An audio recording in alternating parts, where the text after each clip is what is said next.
absolutely extraordinary. Lovely to see you. It must be the safest place in West Yorkshire here.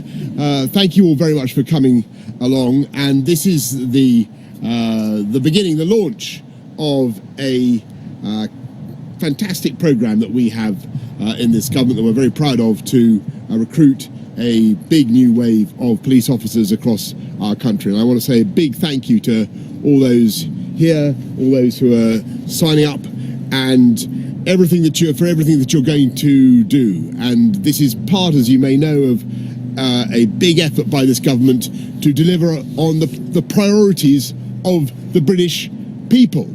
And as you may have seen yesterday, I hope you saw it, there was a big announcement about more spending for the NHS, 20 new hospital upgrades on top of the 34 billion that we're putting in to the NHS of new money.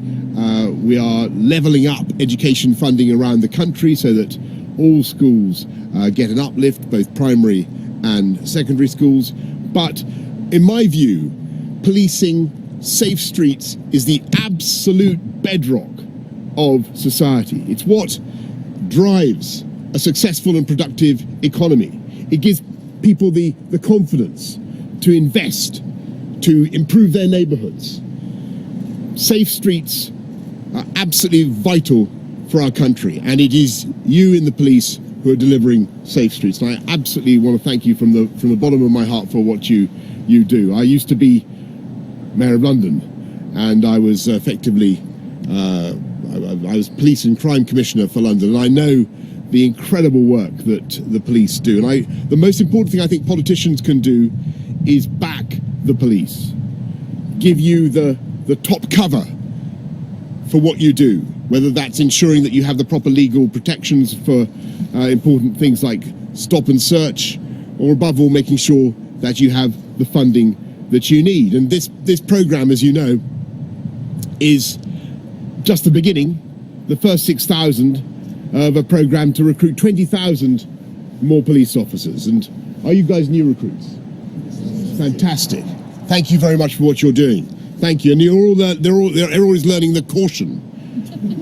Do you know the caution? You know what you have to say when you call someone? You do not have to say anything. Is that right? But anything you no, but if you fail to mention something which you later rely on, hang on, let's get this right. Do you remember it? They all know it. Which you later rely on in court, may be taken into account. Anyway, you get the gist.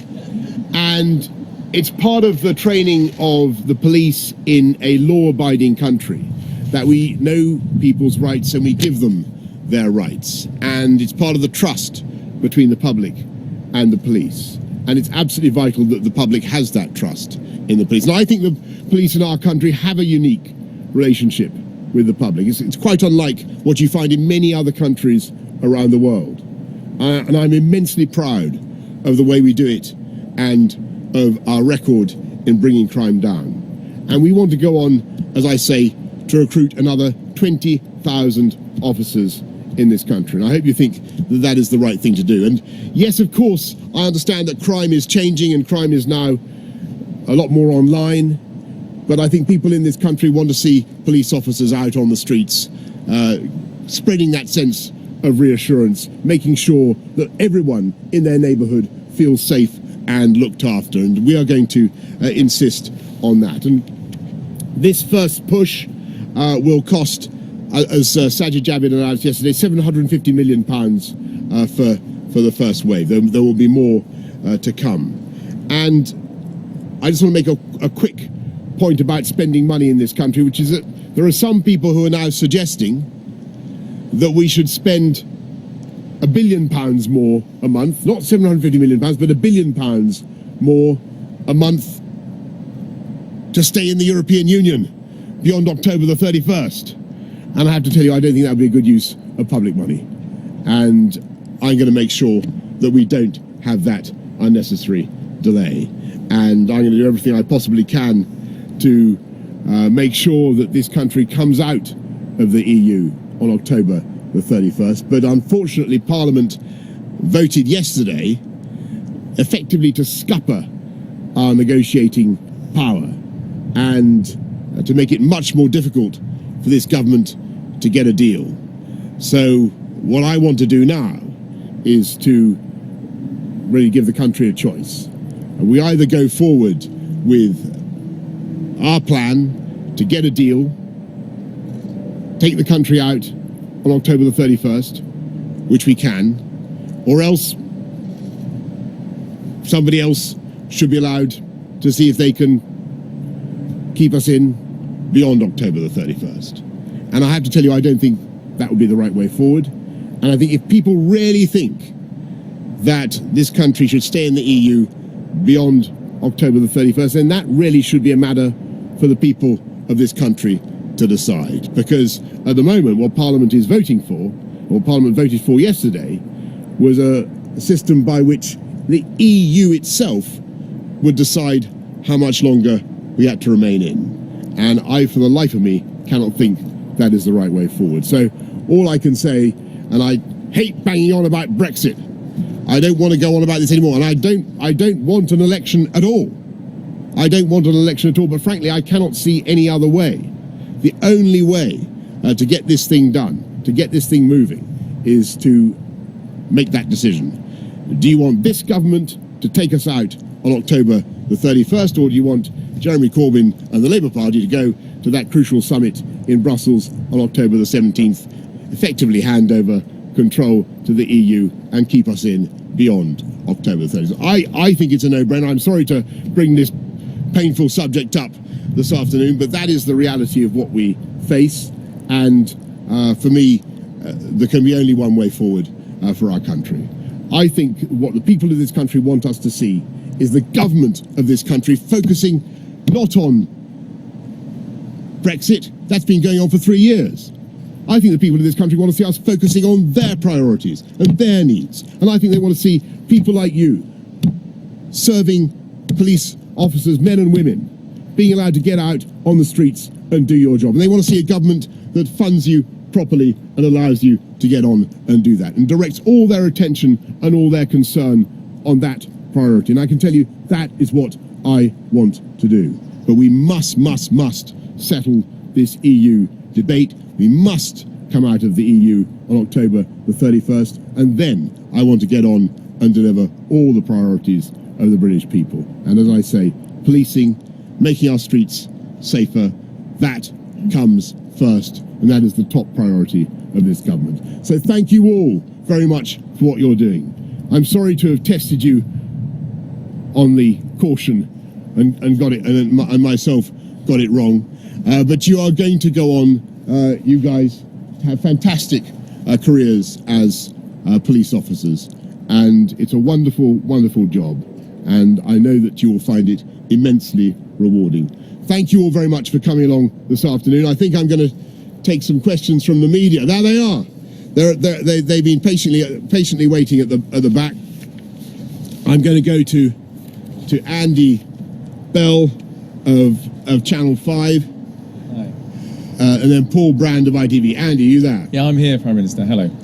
Thank you, Prime Minister. Aren't people entitled to ask, if your own brother can't back you, why should anyone else? Well, actually, my own brother, as you'll have seen from what he said this afternoon, well, first of all, I want to pay great tribute. Andy's asking about my brother Joe, who's a fantastic guy and was a brilliant minister for science, for universities, did a fantastic amount of good work for us, for this country in that area. Now, Joe doesn't agree with me about the European Union because it's an issue that obviously divides families and divides everybody.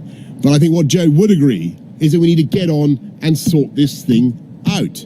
And I think what Joe certainly would agree, and I think he said as much this afternoon, is that this government has exactly the right priorities when it comes to dealing with the issues that really matter to the British people. And I'm talking about making our streets safer, I'm talking about improving our hospitals and improving our education service. So I thank Joe for all the work that he's done and for the support that he's given for our domestic agenda.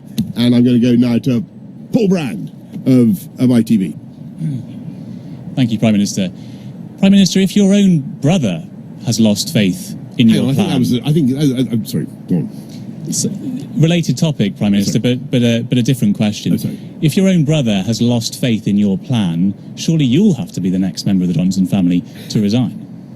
Well, my intention, as I said just now, and I'm absolutely determined to do this, is to deliver on the mandate of the people. We have a democracy in this country, and the way we work is that when the people of Britain take a decision, parliamentarians are sworn to uphold that decision, and that's what we all said we would do several times in the House of Commons to respect the result of the 2016 referendum on the EU, when people voted by a very substantial majority to leave. We all said we would do it, and that is what I want to do. And I have to say, I think there is a stark contrast between my approach and I hate to be party political, but that is the sad reality, the approach of Jeremy Corbyn and the Labour Party, because at the moment he won't. Not only are they voting to make it impossible for this country to decide on its own to leave the EU, but they're also making it possible for the people of this country to have an election.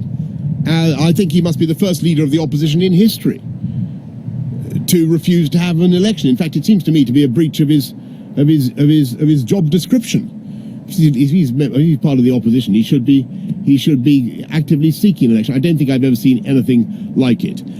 But my job is to get us out on October the 31st, and that is what we're going to do. Beth Rigby of Sky News. Thank you. Mr. Johnson, when you became Prime Minister, you said you would unite our country. Instead, you're splitting your party, and now even your own brother feels he cannot serve under you. If your own brother doesn't trust you to act in the national interest, why should all of we? Well, as you'll have seen what Joe had to say about our agenda, and he's a strong... Look, people disagree about the EU. But the way to unite the country, I'm afraid, is to get this thing done. That is the reality. The longer this goes on, the more dither and delay we have from Parliament, inspired, I'm afraid, by Jeremy Corbyn, the worse this thing will be. What people want to see is a resolution, and they want to see us getting this thing done. And that's what we're going to do. Kate Ferguson from The Sun. Hello, Prime Minister.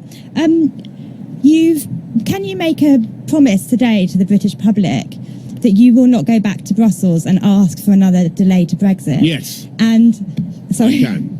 And would you I'd rather be dead in a ditch. So you would resign first, Prime Minister, rather than go and ask for that delay? Look, I just don't. It costs £1 billion a month. It achieves absolutely nothing. What on earth is the point of further delay? I think it's totally pointless. Claire Ellicott from the Daily Mail. Thank you. Your own Chancellor has become the latest Tory MP to voice concerns about your purge of 21 rebels from the party. Do you regret your actions? Were they too hasty? And is there a way back for those MPs? Well, let's be clear what we want to do. I think what this country wants and what people in Parliament want is to see us coming out of the EU on October the 31st. And I'm afraid that the bill that was passed yesterday, alas, really makes it much more difficult for us to negotiate.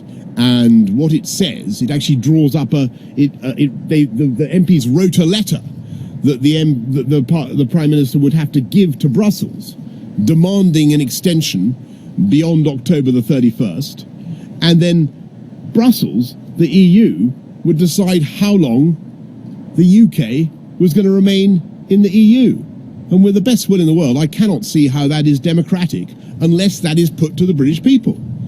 I think if that is really what Parliament wants, to give the EU this power to keep us in the EU themselves, and to scupper the negotiations, then I think there should be a clear choice for the country. And we should decide, who do you want to be at that crucial summit on October the 17th? Do you want Jeremy Corbyn going there with his plan to extend and delay and keep us in the EU forever and a day? Or do you want to settle this thing, bring us all together, and deliver on the mandate of the people? And that is what I will do. So for me,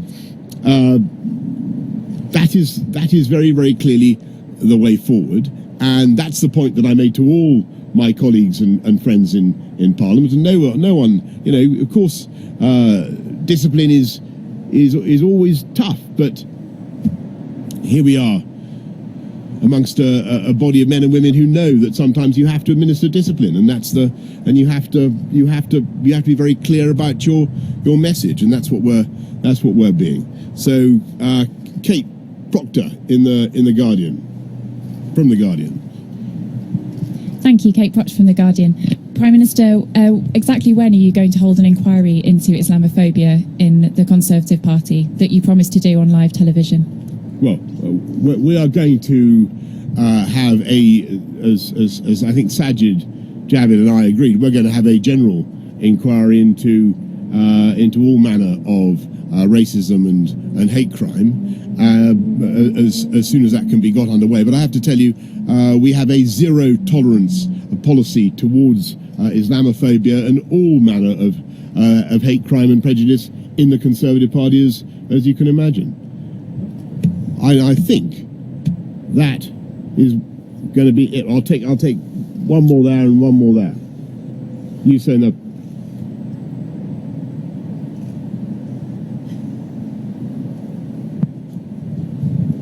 Dennis Staunton from the Irish Times. You, over the past few days, have been quoting the late Reverend Ian Paisley, who spoke about how his people were British but his cows were Irish, as justification for the idea that there could be a different agri-food regulatory regime in Northern Ireland to the rest of the United Kingdom. Could you foresee a different regulatory regime for anything else in Northern Ireland except agri-food? Well, you're right. That was what Ian Paisley said. He said that of Northern Ireland, he said the people were British, but the cattle were Irish. And in that idea, there is the germ of a solution to the question of cross-border, frictionless cross-border movement across the Northern Irish border.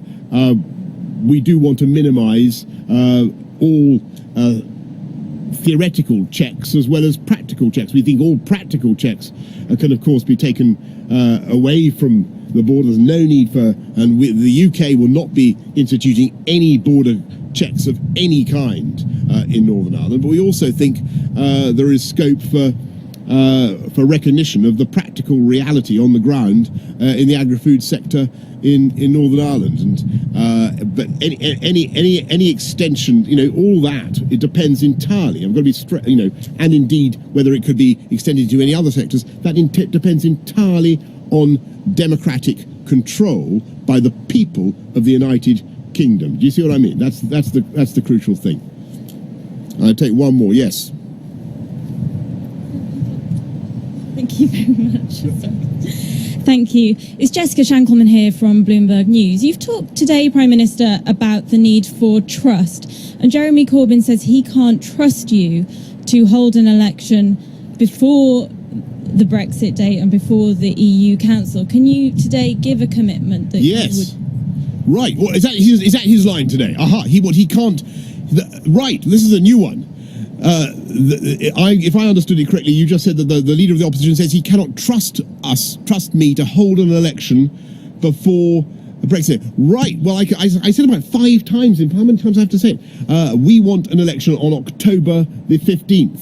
October the 15th. And indeed, earlier if he wants.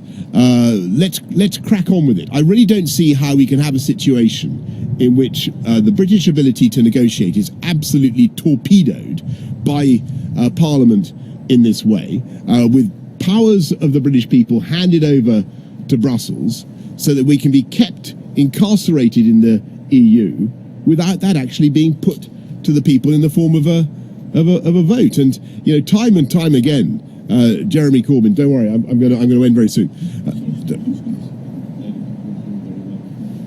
You're right. Oh, that's right. I'm so sorry. Okay, I think that is a signal for me actively to wind up. Okay, time and time again, Jeremy Corbyn has said he wants a vote, and you know, he said he wants an election, and here he is. He's got an election absolutely being offered to him, and for reasons I don't quite follow, he seems to be opting out. I leave you to speculate as to why he may be reluctant to do it. But it seems to me if he wants to avoid a no-deal Brexit, or if he wants to avoid a hard Brexit, then he should believe in himself to go to Brussels on that crucial summit on October the 17th and sort it out. That seems to me to be the obvious thing. But I think what we should do is have an election and decide who goes to get there. Okay, folks, thank you all very, very much. And thank you all for listening so patiently for so long. Congratulations to all of you on what you are doing. And thank you very much for all that you are going to do, to all the risks that you're going to take, running towards danger rather than away from it, to make our country and our society safer. Thank you very much. Thank you. So there we are, the Prime Minister in Yorkshire with police cadets there, as he was saying, and taking 3 questions, asking him about his brother Joe Johnson's resignation. He said families disagree about the European Union, pay tribute to the work his brother had done in government. He said he'd rather be dead in a ditch than to ask for a delay to Brexit. And on the question of throwing rebels out of the party, he said discipline is tough. Sometimes you have to administer discipline. Our chief political